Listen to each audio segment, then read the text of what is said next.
Every so often, the camera industry is gripped by a rumor cycle that refuses to die down, gaining momentum until it becomes impossible to ignore. Right now, that storm of speculation is centered on one name, the Sony A7S IV. The A7S III, released years ago, set the standard for low-light performance and hybrid shooting reliability, and since then, content creators, filmmakers, and hybrid shooters have been eagerly awaiting an update. Whispers of prototypes, unexpected leaks, insider chatter, and a handful of industry slip-ups have slowly escalated the excitement from mild curiosity to near fever pitch. The pieces of the puzzle are starting to fall into place, and it's becoming clear that Sony is preparing something substantial. The Sony A7S IV is shaping up to be one of the most significant camera releases of 2026, promising to redefine expectations for low-light mirrorless performance in hybrid filmmaking.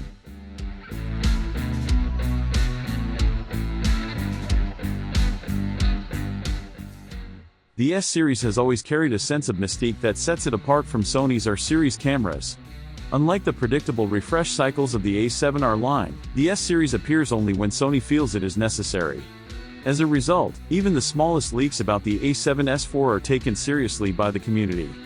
In early 2025, component suppliers first hinted at a new sensor under development, one designed to enhance dynamic range while keeping megapixels modest.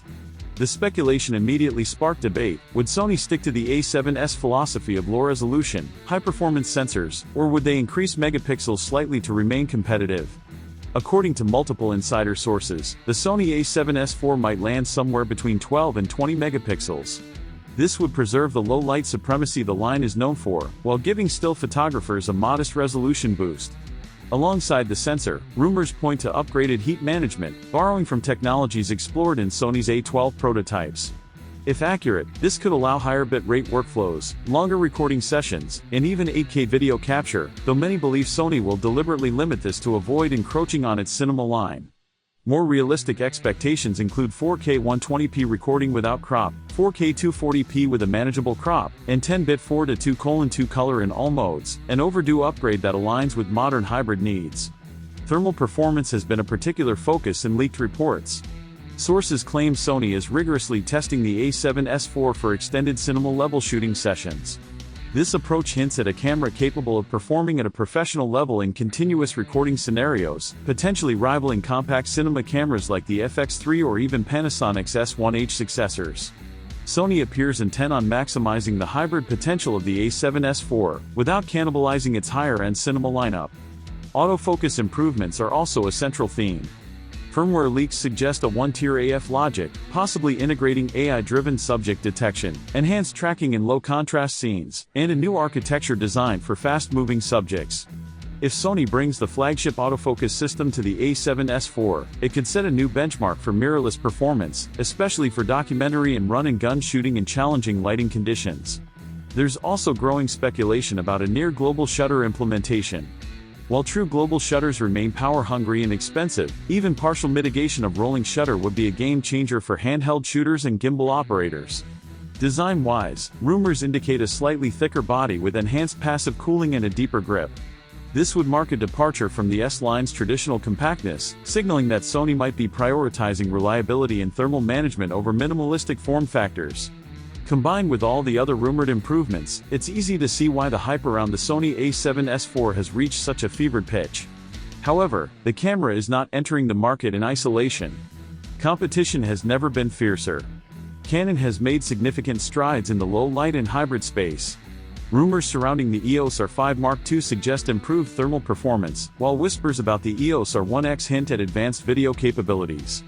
Even Canon's mid-range R6 III has demonstrated impressive 4K recording stability, proving that Canon can deliver consistent performance for extended sessions. If Canon introduces a video-focused R-series model, the Sony A7S IV will face direct pressure. Panasonic is another formidable competitor. With a resurgence in the Lumix line, improved color science, smarter autofocus, and aggressive pricing, Panasonic is a serious contender. The rumored S2H successor could bring 6K or 8K video, high bitrate internal codecs, and exceptional dynamic range, raising the stakes for Sony. Meanwhile, Nikon has rapidly evolved its Z-series cameras, offering excellent color science, heat management, and versatile video codecs. If Nikon continues to push into the hybrid video space, Sony can't afford to lag behind. Then there's Sony's own internal competition. The upcoming FX3 and FX6 cinema cameras create a delicate balancing act. The A7S IV must provide meaningful upgrades to justify its place while not undercutting the cinema line. Add to this the growing influence of smartphones on casual filmmaking. iPhones, Xperia Pro devices, and other flagship phones are increasingly capable, forcing mirrorless cameras to maintain a clear edge and lens flexibility, low light performance, and dynamic range. All of this positions the Sony A7S IV in a high-pressure environment. It cannot be merely competent, it must make a statement. Sony's current situation is unique.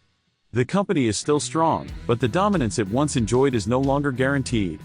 Competitors are innovating aggressively, with Canon refining autofocus, Panasonic reclaiming the video market, Nikon producing standout hybrid models, and Fujifilm bringing film-inspired creativity to the mix. Creators have noticed, and some have openly suggested they might switch systems if Sony does not deliver something extraordinary. This isn't a question of Sony failing, it's a matter of expectation. The A7S IV must be exceptional to maintain Sony's reputation as the industry leader in mirrorless video. The pressure is compounded by Sony's own success. Being the benchmark for low-light and hybrid shooting means that expectations for the A7S IV are sky-high. It can't simply be good, it needs to impress, redefine the category, and reclaim the excitement that surrounded the A7S III. Sony's silence on the matter, while strategic, also fuels speculation. Delays can heighten anticipation, but they also raise the bar, and the community expects innovation worth waiting for. If Sony times it right, the A7S IV could reset standards for hybrid cameras once again. Ultimately, the excitement around the Sony A7S IV is about more than just a new sensor or updated codec. It represents a pivotal moment for Sony's standing in the filmmaking community. The hybrid mirrorless market is at a turning point where each release carries immense significance. The A7S IV could redefine expectations, pushing low-light performance, video versatility, autofocus, and thermal management to a new level. For creators, it's more than an upgrade, it's a tool that could shape the next era of content creation. Competition is fierce, the stakes are high, and creators' expectations have never been more demanding. If Sony executes well, the A7S IV could once again place the company at the forefront of hybrid filmmaking, setting the benchmark for low light, high speed, and cinematic performance. Conversely, failure to innovate could allow competitors to claim ground in the categories Sony once dominated. Regardless, the anticipation is justified. The Sony A7S IV promises to be a defining camera for 2026, one that could remind the industry why Sony's S series has always mattered.